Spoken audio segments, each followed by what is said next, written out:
بسم اللہ الرحمن الرحیم۔ دوستو آج ہم آپ کو لوگوں کے رویوں کے بارے میں ڈسکس کریں گے اور ان لوگوں کے رویوں کو ایک مثال سے آپ کو سمجھائیں گے۔ کچھ لوگ ہوتے ہیں جو درخت کے نیچے جا کر بیٹھتے ہیں، جو کہ درخت سایہ دار ہوتا ہے اور پھلدار ہوتا ہے۔ لوگ اس کا پھل کھاتے ہیں، اس کی چھاؤں میں بیٹھتے ہیں اور وہاں سے بعد میں اٹھ کر کپڑے جھاڑتے ہیں اور چلے جاتے ہیں، واپس پلٹ کر بھی نہیں دیکھتے کہ وہاں کوئی درخت تھا، کوئی پھل تھا، ہم چھاؤں کے نیچے بیٹھے تھے، ہم نے پھل کھایا تھا۔ ایسے لوگوں کی مثال ہمارے معاشرے میں کامن ہے، جو لوگ دوسروں سے فائدہ لے کر واپس اس کی طرف دیکھتے بھی نہیں ہے کہ فلاں بندے نے ہمیں فائدہ پہنچایا تھا۔ اور دوسرے قسم کے لوگ ایسے لوگ ہوتے ہیں کہ درخت کے نیچے بیٹھتے ہیں، اس کا پھل کھاتے ہیں، اس کی چھاؤں میں مزے لیتے ہیں، بعد میں کلہاڑی نکال کر اس درخت کو کاٹنا شروع کر دیتے ہیں۔ ایسے لوگوں کی مثال بھی ہمارے معاشرے میں عام ہے، اور ایسے قسم کے لوگ بہت ظالم لوگ ہوتے ہیں جو کسی سے فائدہ لیتے ہیں، فائدہ لینے کے بعد اسی شخص کو نقصان پہنچانا شروع کر دیتے ہیں۔ ایسے لوگ جس تھالی میں کھاتے ہیں، جس پلیٹ میں کھاتے ہیں، اسی پلیٹ میں چھید کرنا شروع کر دیتے ہیں۔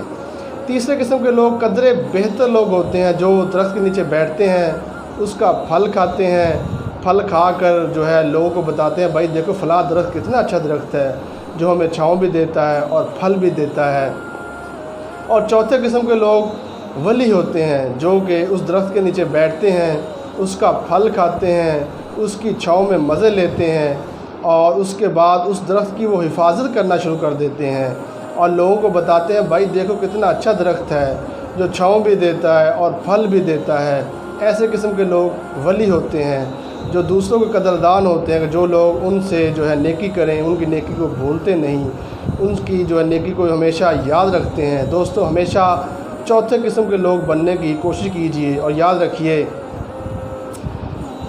سخی والدین ہوں تو بیٹا اولاد بھی سخی ہوتی ہے، اور اپنے آپ کو ہمیشہ سخی بنائیں، بانٹنے والا بنائیں، علم تقسیم کرنے والا بنائیں، جو ہے پھل دار درخت بننے کی کوشش کیجیے، چھاؤں دار درخت بننے کی کوشش کیجیے، دوسروں کے ساتھ نیکی کرنے کی کوشش کرنے والا شخص بننے کی کوشش کیجیے۔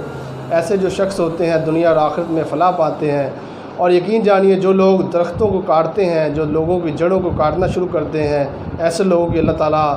توڑ نہیں نبھاتا۔ ایسے لوگ دنیا اور آخرت میں ہمیشہ رسوا اور برباد ہوتے ہیں۔